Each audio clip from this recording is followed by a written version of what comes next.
तो जो first news है यहाँ पे, BNP secures landslide victory in Bangladesh. तो बांग्लादेश में बेसिकली 12 फरवरी को पार्लियामेंट्री इलेक्शंस हुए, जिसमें कि बांग्लादेश नेशनलिस्ट पार्टी ने लैंडस्लाइड विक्ट्री हासिल की। प्राइम मिनिस्टर मोदी ने तारिक रहमान, जो कि इस पार्टी के चेयरमैन हैं, उनको फ़ोन पर बधाई दी और इंडिया और बांग्लादेश रिलेशंस को मजबूत करने की बात कही।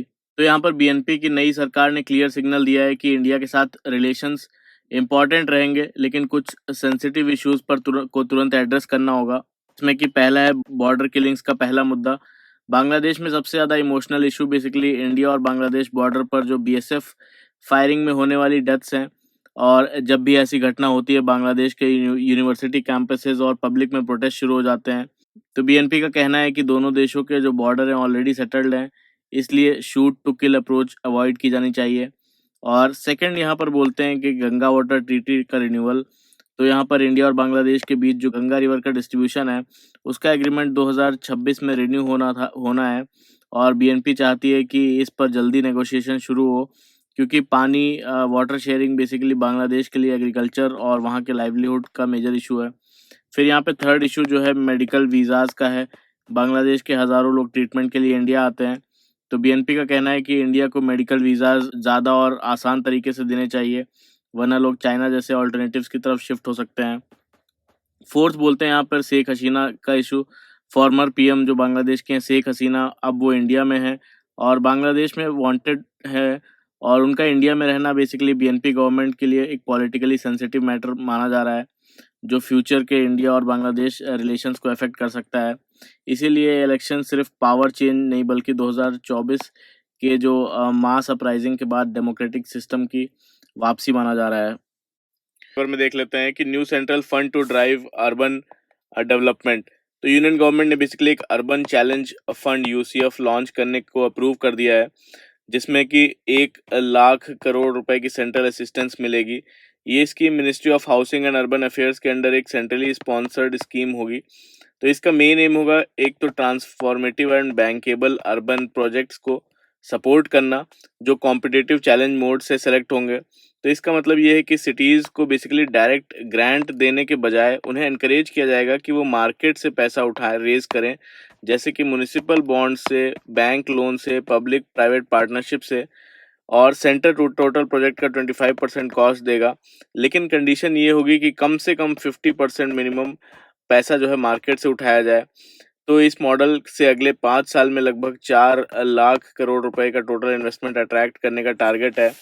और ये फंड बेसिकली उन सिटीज़ के लिए होगा जिनकी पॉपुलेशन 10 लाख या फिर उससे ज़्यादा की है, और सारे स्टेट्स और यूनियन टेरिटरी यहाँ पर और बड़े इंडस्ट्रियल सिटीज़ एलिजिबल हैं। साथ ही जो हिली और नॉर्थ ईस्ट स्टेट्स के छोटे अर्बन लोकल बॉडीज़ को भी क्रेडिट रीपेमेंट गारंटी स्कीम के थ्रू सपोर्ट मिलेगा।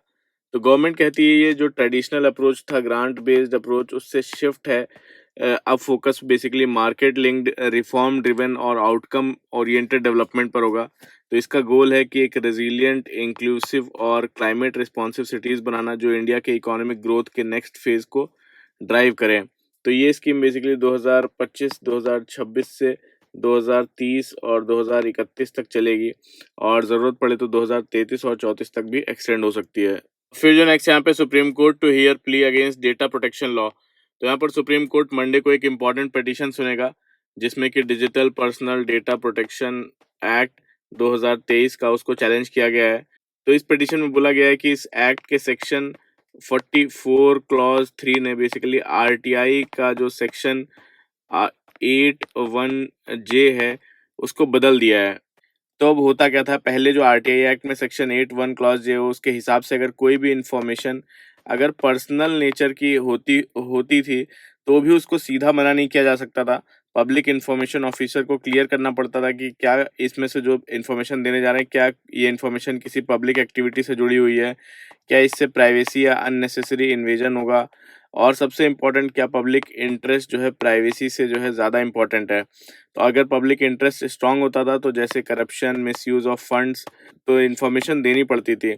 अब क्या है कि नए एक्ट के सेक्शन 44(3) में ने आरटीआई का ये प्रोविजन अमेंड कर दिया है। पिटिशनर्स ने कहा कि अब अथॉरिटीज़ जो है कोई भी इंफॉर्मेशन देने से पहले उसको बोल सकती हैं कि ये पर्सनल डेटा इंफॉर्मेशन है, और उसको बोलकर इजीली डिनाई कर सकती हैं बिना प्रॉपर बैलेंसिंग टेस्ट किए हुए। तो इसका मतलब ये हो सकता है कि ऑफिशियल की जो सैलरी डिटेल्स है, प्रोक्योरमेंट रिकॉर्ड्स हैं, ऑडिट फाइल्स हैं, पब्लिक फंड्स हैं, उससे जुड़ी इन्फॉर्मेशन भी जो है पर्सनल हैं बोलकर जो है वो रोकी जा सकती हैं और पब्लिकली अवेलेबल ना हो। तो क्रिटिक्स कहते हैं इससे जो ट्रांसपेरेंसी है वो कम होगी और आरटीआई जो है वीक होगा। और इससे आर्टिकल 19 और आर्टिकल 14 का वायलेशन बताया गया है और कहा गया है कि ये ओपन गवर्नेंस और पार्टिसिपेटरी डेमोक्रेसी के खिलाफ है। और फिर जो नेक्स्ट यहाँ पे ministry plans English medical dictionary that will be translated into Indian languages. तो यहाँ यूनियन होम मिनिस्ट्री एक स्टैंडर्ड इंग्लिश मेडिकल डिक्शनरी बनाने की प्लानिंग कर रही है, जिसे बेसिकली 15 इंडियन लैंग्वेजेस में ट्रांसलेट किया जाएगा। तो इसका मेन पर्पज़ है कि जो स्टूडेंट्स हैं अपनी मदर टंग में एमबीबीएस और मेडिकल स्टडीज़ कर सकें, जो कि नेशनल एजुकेशन पॉलिसी 2020 का पार्ट है। तो डिपार्टमेंट ऑफ ऑफिशियल लैंग्वेजेस ने बेसिकली रेप्यूटेड इंटरनेशनल पब्लिशर्स से बिड इनवाइट किए हैं मेडिकल शब्द सिंधु बनाने के लिए। और पहले फेज़ में कम से कम 1 लाख जो 1 लाख मेडिकल टर्म्स हैं इंक्लूड किए जाएँगे और उन्हें हिंदी, तेलुगु, तमिल, बंगाली, मराठी, गुजराती, कन्नड़, मलयालम, पंजाबी, उड़ीसा और कई सारी लैंग्वेजेज़ में ट्रांसलेट किया जाएगा। 2022 में मध्य प्रदेश ने हिंदी में एमबीबीएस शुरू किया था और ये इनिशिएटिव बेसिकली मेडिकल एजुकेशन को रीजनल लैंग्वेजेज़ में एक्सेसिबल बनाने की तरफ एक बड़ा कदम माना जा रहा है। तो फिर जो नेक्स्ट यहाँ पे new seats of governance meant to meet people's aspirations prime minister. तो यहाँ पर प्राइम मिनिस्टर नरेंद्र मोदी ने बेसिकली नया prime minister office PMO office जिसका नाम सेवा तीर्थ रखा गया है और सेंट्रल सेक्रेटेरिएट के दो न्यू बिल्डिंग्स कर्तव्य भवन 1 और कर्तव्य भवन 2 का इनॉग्रेशन किया। तो उनका कहना है कि ये बिल्डिंग्स बेसिकली विकसित भारत के विजन के सिंबल्स हैं और सिटीजन सेंट्रिक गवर्नेंस को रिप्रेजेंट करती हैं। तो पीएम ने कहा कि पुराने जो नॉर्थ ब्लॉक और साउथ ब्लॉक ब्रिटिश एरा में बने थे और कॉलोनियल माइंडसेट को रिफ्लेक्ट करते थे, तो नए बिल्डिंग्स देश के 140 करोड़ लोगों के एस्पिरेशंस को ध्यान में रखकर बनाया गया है। उन्होंने याद दिलाया कि रेस कोर्स जो रोड है उसका नाम बदलकर लोक कल्याण मार्ग किया गया था, जो पावर से सर्विस की सोच को जो है दिखाता है। और नए कॉम्प्लेक्सेस उनमें मॉडर्न फैसिलिटीज़ के साथ बने हुए हैं, क्योंकि पुराने ब्लॉक्स में स्पेस और इंफ्रास्ट्रक्चर की कमी थी।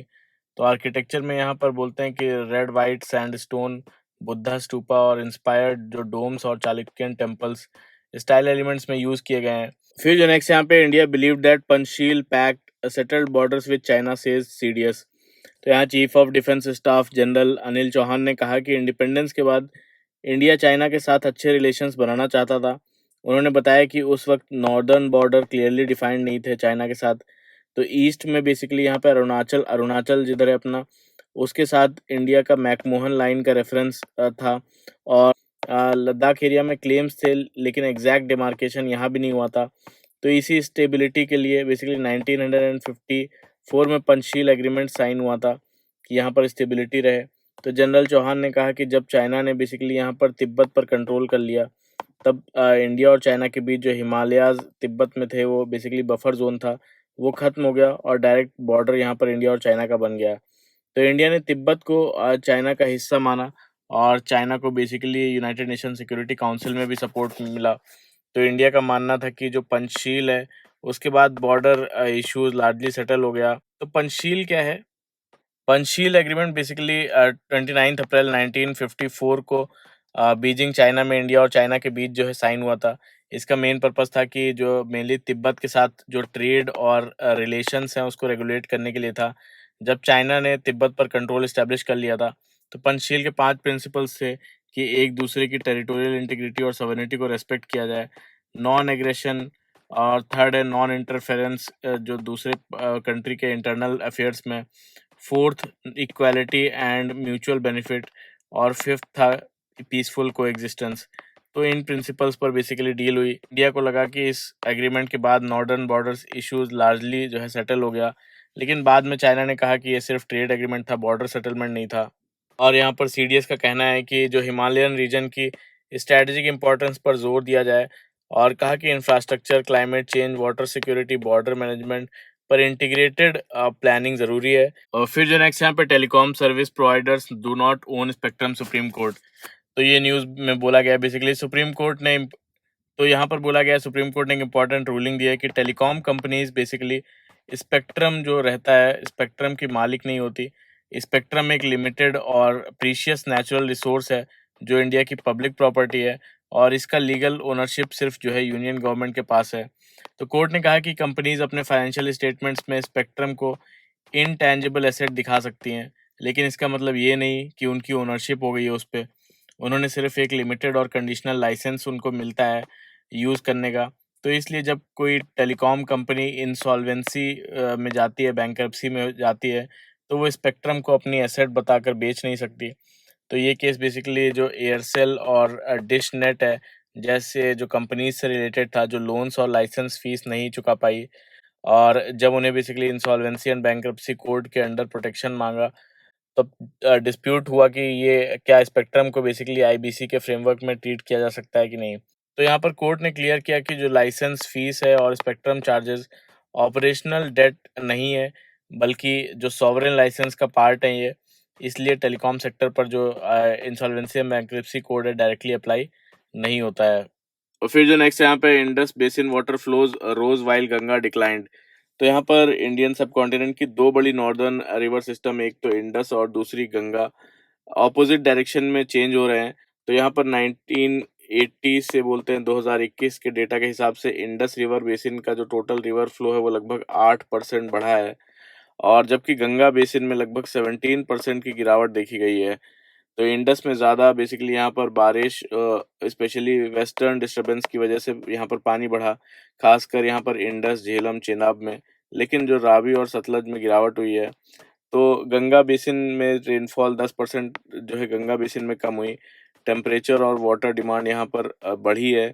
तो सबसे बड़ा रीज़न है इरिगेशन के लिए जो हैवी ग्राउंड वाटर पंपिंग यहाँ पर सबसे बड़ा इशू है। और स्टडी के मुताबिक गंगा के कई हिस्सों में लगभग 60 से 80% फ्लो डिक्लाइन का रीज़न ग्राउंड वाटर एक्सट्रैक्शन बताया जा रहा है। तो ये फाइंडिंग बेसिकली 1960 के इंडस वाटर ट्रीटी से जुड़ी हैं, जो इंडिया पाकिस्तान के बीच पानी का बंटवारा करता है। तो एक्सपर्ट्स कहते हैं कि क्लाइमेट चेंज और ह्यूमन यूज़ को देखते हुए वाटर शेयरिंग एग्रीमेंट्स पर दोबारा जो सोचने की ज़रूरत है, जैसे कि इंडस वाटर ट्रीटी हो गया। फिर जो नेक्स्ट यहाँ पे the labour codes redefine wages empower the worker. तो ये आर्टिकल बेसिकली लेबर कोड्स को, जो नए लेबर कोड्स हैं उनको एक पॉजिटिव रिफॉर्म के रूप में एक्सप्लेन करता है। ऑथर का मानना है कि ये सिर्फ लेबर लॉज का कंसोलिडेशन नहीं है, बल्कि वर्कर्स के लिए फाइनेंशियल इंक्लूजन और लॉन्ग टर्म सिक्योरिटी में एक बड़ा स्टेप है। सबसे इम्पोर्टेंट चेंज है यहाँ पर वेज की डेफिनेशन, नई डेफिनेशन। पहले कई कंपनीज बेसिक सैलरी को टोटल सैलरी का सिर्फ 30 से 35% ही रखती थी, ताकि उन्हें जो इससे लिंक्ड पीएफ है, प्रोविडेंट फंड है, पेंशन है, ग्रेच्युटी, इन सब में कम कंट्रीब्यूशन देना पड़े। और अब नए रूल्स कहते हैं कि वेजेस कम से कम जो बेसिक सैलरी है प्लस जो डीए है वो टोटल सैलरी का 50% होना चाहिए। इसका मतलब है कि अब ज़्यादा पीएफ कंट्रीब्यूशन, ज़्यादा पेंशन और ग्रेच्युटी और कंट्रीब्यूट करना पड़ेगा एम्प्लॉयर्स को, यानी वर्कर्स के लिए लॉन्ग टर्म सेविंग और भी ज़्यादा स्ट्रांग होगी। दूसरा बड़ा चेंज ये है कि यहाँ पर फिक्स टर्म एम्प्लॉयज़ जो कॉन्ट्रैक्ट पर काम करते हैं, उनको भी अब सिर्फ 1 साल के बाद जो है वो ग्रेच्युटी के लिए एलिजिबल हो जाएँगे। पहले ऐसे वर्कर्स को कोई भी टर्मिनल बेनिफिट नहीं मिलता था। अब उनका बेसिकली शॉर्ट टर्म जॉब करना भी सेविंग्स और एसेट क्रिएशन का सोर्स बन सकता है। इससे उनकी इनकम सिक्योरिटी बढ़ेगी। फिर उसके बाद में थर्ड बोलते हैं कि कुछ बड़ी कंपनी जैसे टीसीएस हो गई, इन्फोसिस, एचसीएल, एल&टी, इन सब पर फाइनेंशियल बर्डन बढ़ने की भी बात हो रही है। लेकिन आर्टिकल कहता है कि ये एक्स्ट्रा कॉस्ट असल में वर्कर्स की जो फाइनेंशियल कैपेसिटी है उसको बढ़ाने में मदद करेगा। जब वर्कर्स के पास ज़्यादा पैसा होगा तो वो ज़्यादा खर्च करेंगे, ज़्यादा सेविंग करेंगे, जिससे इकोनॉमी में बेसिकली डिमांड और ग्रोथ बढ़ेगी। एक और इम्पोर्टेंट रिफॉर्म है यहाँ पर गिग और प्लेटफॉर्म वर्कर्स के लिए, जो उनको सोशल सिक्योरिटी में इंक्लूड किया गया है। अब उन्हें भी बेसिकली इंश्योरेंस, पीएफ और वेलफेयर स्कीम्स का एक्सेस मिलेगा। तो माइग्रेंट वर्कर्स के लिए भी पोर्टेबिलिटी को ऑफ बेनिफिट्स भी दी गई हैं इसमें। तो ट्रेड यूनियंस कुछ कंसर्न रेज कर रहे हैं, लेकिन आर्टिकल कहता है कि पुराने लेबर कोड्स जो है वो आउटडेटेड और फ्रैगमेंटेड थे और इन्हें 4 लेबर कोड्स में सिंप्लीफाई करना ट्रांसपेरेंसी और कंप्लायंस को बेटर बनाता है।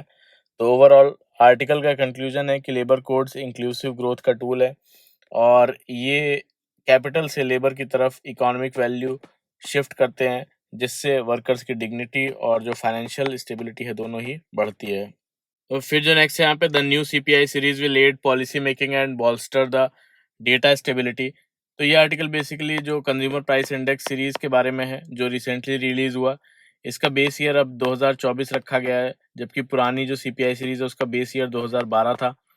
तो नई series basically house hold consumption economic expenditure सर्वे 2023-2024 के डेटा पर बनाया गया है। मतलब अब सीपीआई लोगों के करंट स्पेंडिंग पैटर्न को बेटर रिफ्लेक्ट करेगा। और पिछले 10 से 12 सालों में इंडिया की जो इकोनॉमी और लोगों के खर्च करने का तरीका काफ़ी चेंज हुआ है। जैसे अब 80 करोड़ लोगों को जो है फ्री फूड गेन मिलता है, तो उनका फूड पर खर्च कम होता है। साथ ही जो ओटीटी प्लेटफॉर्म्स, ऑनलाइन शॉपिंग जैसे नए सर्विसेज भी आई हैं, इसीलिए पुराना सीपीआई आउटडेटेड हो गया था। और सबसे इम्पोर्टेंट चेंज ये है कि फूड्स एंड बेवरेजेस का वेटेज यहाँ पर सीपीआई में कम कर दिया गया है। पहले ये लगभग 46% था, जो कि घटाकर अब 36.75% कर दिया गया है। तो पहले फूड इन्फ्लेशन का ओवरऑल इन्फ्लेशन पर बहुत ज़्यादा इम्पैक्ट पड़ता था इसकी वजह से, जबकि हाउसहोल्ड्स के टोटल खर्चे में फूड का शेयर कम हो रहा है अब। और अब नया वेट जो है जो दिया गया है इसको कम करके, वो ज़्यादा रियलिस्टिक है। तो नई सीपीआई में आइटम्स की जो नंबर्स हैं वो भी बढ़ाए गए हैं, और सर्विसेज को ज़्यादा इम्पोर्टेंस दिया गया है, क्योंकि इंडिया की सर्विस इकोनॉमी फास्ट ग्रो कर रही है। और पहली बार 12 ऑनलाइन मार्केट प्लेसेस का डेटा भी इंक्लूड किया गया है, जो डिजिटल इकोनॉमी को रिफ्लेक्ट करता है। तो इसका मैक्रो इकोनॉमिक इम्पैक्ट भी इम्पोर्टेंट है। फूड इन्फ्लेशन इंडिया में काफ़ी जो है वॉलेटाइल होता है, और वेदर और सप्लाई इश्यूज़ की वजह से। तो अब फूड का वेट कम होने से ओवरऑल सीपीआई ज़्यादा स्टेबल हो सकता है। तो इससे गवर्नमेंट को बेसिकली जो बजट प्लानिंग है और आरबीआई को इंटरेस्ट रेट डिसीजन लेने में मदद मिलेगी। तो ये आर्टिकल ये भी सजेस्ट करता है कि जो ministry of statistics and programme implementation, उसको पुराना इन्फ्लेशन डेटा नई मेथोडोलॉजी के हिसाब से खुद प्रोवाइड करना चाहिए, और ताकि कंपैरिजन जो है वो ईज़ी हो। साथ ही सीपीआई को हर 5 साल में अपडेट करना चाहिए। 11 साल साल का जो गैप है, वो इतना ज़्यादा गैप नहीं होना चाहिए। फिर जो नेक्स्ट है यहाँ पे, इंडिया और यूएस का आर्टिकल है। तो ये आर्टिकल बेसिकली ये कह रहा है कि इंडिया और यूएस के बीच जो बायलैटरल ट्रेड एग्रीमेंट है, उसको लेके जो एक्साइटमेंट या फिर क्रिटिसिज्म हो रहा है, वो शायद अभी थोड़ा जल्दी है, क्योंकि एग्रीमेंट अभी फाइनल नहीं हुआ है। सिर्फ एक framework for interim agreement announce हुआ है। लेकिन जिस तरीके से पूरा प्रोसेस चल रहा है, वो काफ़ी कंसर्न का सब्जेक्ट है। सबसे बड़ी बात यह है कि हर अनाउंसमेंट अमेरिका की तरफ से किया जा रहा है, और इंडिया सिर्फ बाद में उस पर रिएक्ट कर रहा है। तो यूएस प्रेसिडेंट डोनाल्ड ट्रंप ने सोशल मीडिया पर क्लेम किया कि पीएम नरेंद्र मोदी ने रशियन ऑयल खरीदना कम करना या बंद करने पर एग्री किया है।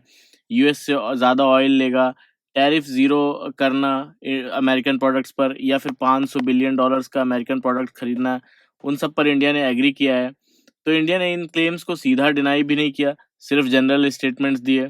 यूएस ने जो 25% का प्यूनिटिव टैरिफ लगाया है इंडिया पे रशियन ऑयल खरीदने के लिए, उन्हें हटाने के बदले कंडीशंस रखी कि इंडिया जो है रशियन ऑयल लेना बंद करेगा।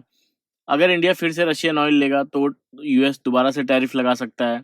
यहाँ तक कि यूएस ने इसके लिए मॉनिटरिंग पैनल भी बना दिया है। तो ये भी कहा गया कि इंडिया को जो फॉरेन पॉलिसी और सिक्योरिटी मैटर्स में यूएस के साथ अलाइन होना होगा। और प्रॉब्लम ये है कि अगर इंडिया इतनी बड़ी कंसेशंस दे देता है, जैसे रशियन ऑयल्स लेना बंद करना, ईरान के चाबहार जो पोर्ट है उसको उस पे प्रोजेक्ट को स्लो करना, या फिर यूएस से मैसिव इंपोर्ट्स करना, तो दूसरे पार्टनर्स जैसे कि European Union, BRICS, Iran, Russia को नेगेटिव सिग्नल जा सकता है। इससे इंडिया की जो स्ट्रैटेजिक ऑटोनॉमी है और मल्टी अलाइनमेंट पॉलिसी है, ये दोनों भी वीक हो सकती है। तो आर्टिकल का कोर क्वेश्चन यही है कि क्या यूएस के साथ जो डील करने का मतलब है हमेशा प्रेशर एक्सेप्ट करना होगा इसके बाद, और अगर हाँ तो फ्यूचर में जो डिफेंस है, क्वाड है या इंडो पैसिफिक एग्रीमेंट्स हैं, ये सब भी इसी पैटर्न पर चलेंगे फिर। तो ऑथर कहते हैं कि इंडिया को फाइनल डील साइन करने से पहले डील को सीरियसली स्क्रूटनाइज करना चाहिए, और क्योंकि ये सिर्फ ट्रेड डील का इशू नहीं बल्कि इंडिया की ग्लोबल इमेज और इंडिपेंडेंट फॉरेन पॉलिसी का भी सवाल है। फिर जो नेक्स्ट यहाँ पे, Bangladesh voters endorse July charter reforms in referendum. तो ये न्यूज़ बेसिकली बांग्लादेश में जो नेशनल रेफरेंडम है, जो जुलाई चार्टर के नाम से हुआ, उसके रिजल्ट के बारे में है कि यहाँ पर 60% वोटर्स ने लगभग जुलाई चार्टर नाम का जो रिफॉर्म पैकेज है उसको सपोर्ट किया। और इस रिफॉर्म पैकेज में बड़े कॉन्स्टिट्यूशनल चेंजेस प्रपोज किए गए हैं, जिसमें कि प्राइम मिनिस्टर के लिए जो लिमिट टर्म है वो लिमिट किया गया है, ताकि कोई एक लीडर बहुत लंबे समय तक पावर में ना रहे।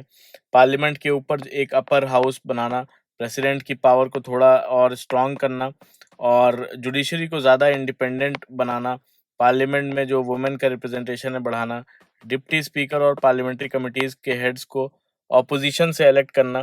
तो ये सब चीज़ें इस चार्टर में हैं। तो इन रिफॉर्म्स का मेन एम है कि फ्यूचर में पावर एक जगह कॉन्सेंट्रेट ना हो और डेमोक्रेसी जो है ज़्यादा बैलेंस्ड और अकाउंटेबल बने। और फिर जो नेक्स्ट यहाँ पे Trump dismantles legal basis for US climate rules. तो यूएस प्रेसिडेंट डोनाल्ड ट्रम्प ने बेसिकली 2009 के एंडेंजरमेंट फाइंडिंग जो है उसको रिवोक कर दिया है, और जो कि एनवायरमेंटल प्रोटेक्शन एजेंसीज ने इशू किया था। और इस फाइंडिंग में ग्रीन हाउस गैसेस को बेसिकली पब्लिक हेल्थ और एनवायरनमेंट के लिए हार्मफुल माना गया था, और इसी बेस पर अमेरिका में क्लाइमेट चेंज से लड़ने के लिए स्ट्रिक्ट पॉल्यूशन रूल्स बनाए गए थे। तो ट्रम्प ने इसके साथ ही जो ऑटोमोबाइल्स और green house gas emission standards भी खत्म कर दिए। इससे जो पावर प्लांट्स और ऑयल गैस कंपनीज पर लार्ज कार्बन डाइऑक्साइड और मीथेन एमिशन रूल्स भी कमजोर हो सकते हैं। और ट्रम्प का कहना है कि ये डिसीजन बेसिकली इकोनॉमी के लिए फायदेमंद होगा। लगभग जो $1 ट्रिलियन की जो एक रेगुलेटरी सेविंग होगी इसमें, और गाड़ियां सस्ती हो सकती हैं।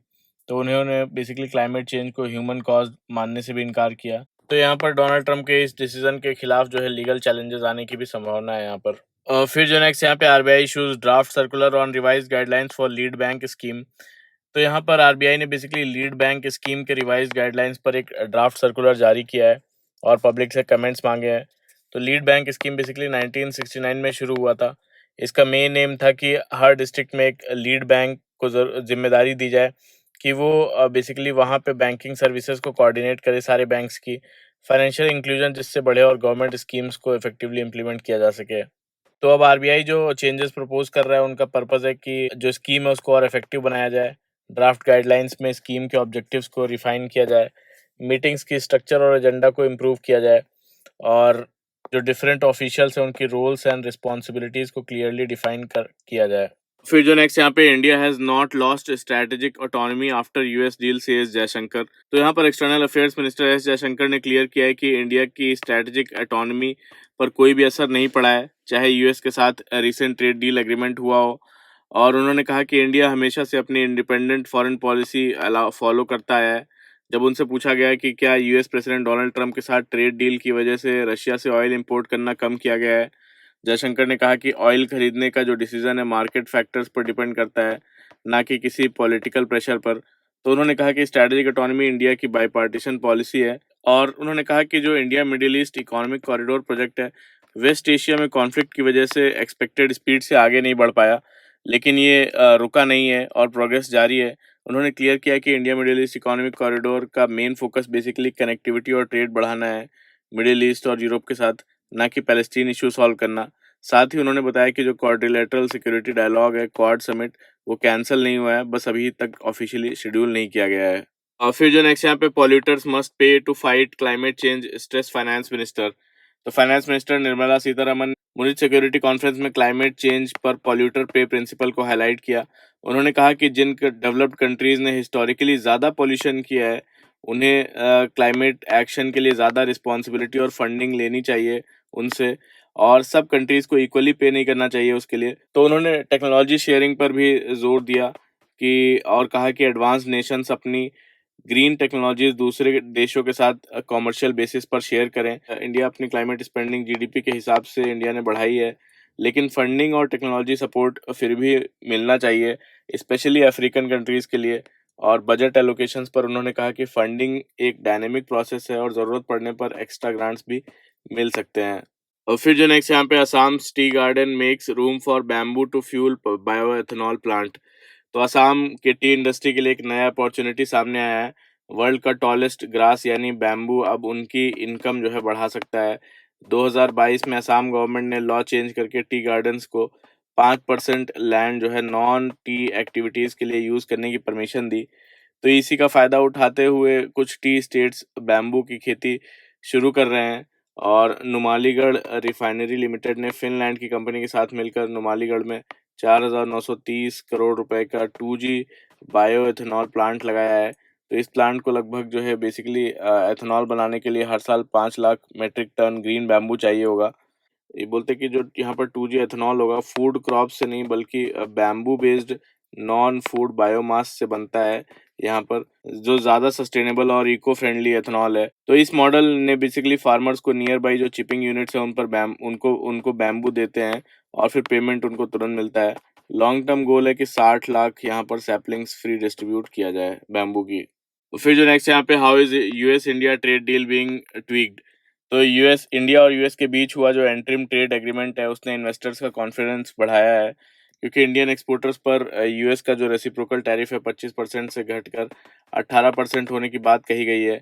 ये अनाउंसमेंट बेसिकली 7 फरवरी को जॉइंट स्टेटमेंट में हुआ, लेकिन डील के कई पहलू अभी भी क्लियर नहीं है, खासकर ऑयल इंपोर्ट्स को लेके। एग्रीकल्चर, टेक्सटाइल और $500 बिलियन का जो इंडिया का इंटेंट है कि अमेरिकन प्रोडक्ट्स इंपोर्ट करेगा। तो सबसे बड़ा कंफ्यूजन बेसिकली रशियन ऑयल को लेकर है। यूएस प्रेसिडेंट डोनाल्ड ट्रम्प ने सोशल मीडिया पर क्लेम किया कि पीएम मोदी ने रशियन ऑयल इंपोर्ट बंद करने पर एग्री किया है। इसके बाद उन्होंने 25% का पीनल टैरिफ भी हटा दिया इंडिया पर, लेकिन इंडियन गवर्नमेंट ने सीधा इस चीज़ के लिए हाँ या ना में जवाब नहीं दिया। कॉमर्स मिनिस्टर पीयूष गोयल और पेट्रोलियम मिनिस्टर ने सवालों को मिनिस्ट्री ऑफ एक्सटर्नल अफेयर्स की तरफ रेफर किया। फॉरेन सेक्रेटरी ने सिर्फ इतना कहा कि इंडिया की एनर्जी पॉलिसी प्राइसिंग और अवेलेबिलिटी और रिस्क पर डिपेंड करती है। एग्रीकल्चर सेक्टर में ऑपोजिशन ने आरोप लगाया कि वाइड रेंज ऑफ यूएस जो फूड और एग्री प्रोडक्ट्स पर टैरिफ हटाने से इंडियन फार्मर्स को नुकसान होगा, लेकिन पीयूष गोयल ने अश्योर किया कि सेंसिटिव आइटम्स जैसे कि डेयरी और सेल्फ सफिशिएंट पल्सेस जैसे कि मूंग, काबुली चना, ग्रीन पीस डील से बाहर रहेंगे। और यहाँ पर टेक्सटाइल सेक्टर को बोलते हैं कि 18% टैरिफ से रिलीफ मिलेगा, क्योंकि पहले 50% तक ड्यूटी लग रही थी।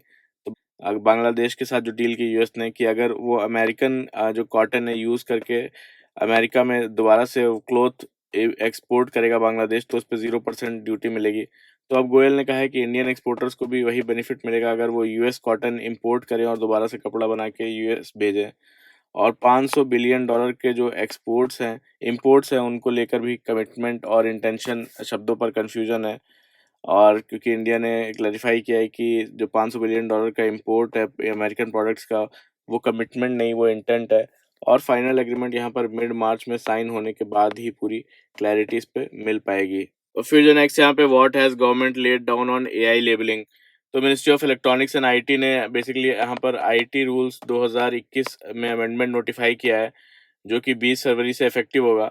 तो नए रूल्स के मुताबिक सोशल मीडिया प्लेटफॉर्म्स को basically artificial intelligence generated content, यानी कि सिंथेटिकली जनरेटेड इंफॉर्मेशन जो है उसको प्रोमिनेंटली लेबल करना होगा, और लेबल करना होगा प्रोमिनेंटली। ये स्टेप्स यहाँ पर डीप फेक, मिस इन्फॉर्मेशन और फेक वीडियो इमेजेस को कंट्रोल करने के लिए लिया गया है, ताकि यूज़र्स को पता हो कि जो कंटेंट वो देख रहे हैं वो रियल है या फिर आर्टिफिशियल इंटेलिजेंस से बना हुआ है। तो 5 मिलियन से ज़्यादा यूज़र्स वाले प्लेटफॉर्म्स को आर्टिफिशियल इंटेलिजेंस कंटेंट पब्लिश करने से पहले यूज़र डिक्लेरेशन लेना होगा और टेक्निकल वेरिफिकेशन भी करना होगा। और यहाँ पर बोलते हैं कुछ एग्जम्पशंस भी दिए गए हैं, जैसे कि स्मार्टफोन्स से ली गई फ़ोटोज़ जो ऑटो रीटच होती हैं या फिर फ़िल्म में स्पेशल इफ़ेक्ट्स होते हैं, उन्हें सिंथेटिकली जनरेटेड इमेजेस में नहीं माना जाएगा। तो क्या-क्या बैंड है, child abuse material, fake documents, explosive बनाने की इन्फॉर्मेशन, किसी रियल इंसान के नाम पर डीप फेक बनाना, ये सब स्ट्रिक्टली बैंड होगा। और गवर्नमेंट ने प्लेटफॉर्म्स को कहा है कि वो आर्टिफिशियल इंटेलिजेंस जनरेटेड टूल और प्रोवेनेंस आइडेंटिफायर्स हैं यूज़ करें। और इसमें ग्लोबल स्टैंडर्ड्स जैसे कि C2PA, coalition for content provenance and authenticity जैसे फ्रेमवर्क्स का इनडायरेक्ट रेफरेंस भी है। तो यहाँ पर ये ग्लोबल इनिशिएटिव है जिसमें बेसिकली कई सारी कंपनीज, एडोब, माइक्रोसॉफ्ट, इंटेल जैसे बड़े जो टेक कंपनीज हैं शामिल हैं। इसका मेन पर्पस है डिजिटल कंटेंट जो फोटो, वीडियो, ऑडियो है उसकी ओरिजिन और ऑथेंटिसिटी ट्रैक करना। मतलब अगर कोई इमेज या वीडियो एआई से बनाया गया है या एडिट किया गया है, तो उसमें एक इनविजिबल डिजिटल वाटरमार्क या फिर जो मेटा डेटा अटैच किया जाता है। तो इससे प्लेटफॉर्म और जो टूल्स हैं चेक कर सकते हैं कि कंटेंट ओरिजिनल है या आर्टिफिशियल इंटेलिजेंस जनरेटेड है। तो इन सब का इनडायरेक्ट रेफरेंस है कि किसी एक सिस्टम को मैंडेटरी नहीं बनाया गया है। तो सबसे बड़ा चेंज यहाँ पर टेक डाउन टाइमलाइंस का है। गवर्नमेंट या कोर्ट नोटिस पर कंटेंट को नोटिस मिलता है तो उस कंटेंट को 2 से 3 घंटे के अंदर उसमें हटाना होगा प्लेटफॉर्म से। पहले इसी के लिए 24 से 36 घंटे मिलते थे। और जो सेंसिटिव कंप्लेंट्स हैं उस पर जो एक्शन है उसका टाइमलाइन 72 आवर्स से घटाकर 36 आवर्स कर दिया गया है। तो यहाँ पर प्लेटफ़ॉर्म्स को बेसिकली अब हर 3 मंथ में यूज़र्स को टर्म्स एंड कंडीशंस और लीगल कॉन्सिक्वेंसेस की रिमाइंडर देनी होगी। और फिर जो नेक्स्ट यहाँ पे Trump raises Iran stakes after second carrier deployment. तो यहाँ पर यूएस प्रेसिडेंट डोनाल्ड ट्रम्प ने कहा है कि अगर ईरान में रेजीम चेंज होता है, तो वो यहाँ पे बेस्ट थिंग होगी और उन्होंने कन्फर्म किया कि एक और एयरक्राफ्ट कैरियर वेस्ट एशिया भेजा जा रहा है। पहले से ही वहाँ पर जो अब्राहम लिंकोलन नाम का एयरक्राफ्ट कैरियर अरेबियन सी में जो है तैनात है यूएस का और अब दूसरा यूएसएस गेराल्ड आर फोर्ड भी यहाँ पर एयरक्राफ्ट कैरियर दूसरा तैनात किया जा रहा है। तो अमेरिका बेसिकली ईरान पर न्यूक्लियर डील को लेकर प्रेशर बना रहा है। तो ट्रम्प ने वार्न किया है कि अगर ईरान ने डील जो है वो एक्सेप्ट नहीं की, तो प्रोफाउंड कॉन्सिक्वेंसेस फेस करने पड़ेंगे। यूएस ने यहाँ पर जो मिसाइल्स हैं, फाइटर जेट्स हैं और डिफेंस सिस्टम भी रीजन में डिप्लॉय किए हैं। तो ईरान ने कहा है कि वो न्यूक्लियर प्रोग्राम पर बात करने को रेडी है, लेकिन किसी दबाव को एक्सेप्ट नहीं करेगा। तो दोनों तरफ से यहाँ पर मिलिट्री बिल्डअप की वजह से वेस्ट एशिया में और भी ज़्यादा टेंशन यहाँ पर बढ़ती हुई दिख रही है। और इसी को लेके स्विट्जरलैंड ने अनाउंस किया है कि वो अगले हफ्ते यूएस और ईरान के बीच टॉक्स जेनेवा में होगी, जिसे ओमान होस्ट करेगा। और यहाँ पर जो स्विस फॉरेन मिनिस्ट्री है उसने बोला है कि स्विट्जरलैंड हमेशा से रेडी है दोनों देशों के बीच डायलॉग फैसिलिटेट करने के लिए। तो स्विट्जरलैंड कई सालों से यूएस ईरान रिलेशंस में न्यूट्रल रोल निभाता आ रहा है। तो ये था पूरा आज का हमारा द हिंदू का न्यूज़ डिस्कशन। तो यहाँ पर आप लोग वीडियो मेरा देखते तो हैं, बट लाइक नहीं करते, तो लाइक ज़रूर कर लिया करिए। कमेंट करके बताइए कैसा लगा, सब्सक्राइब भी कर लीजिए मेरा channel. Thank you very much for the discussion.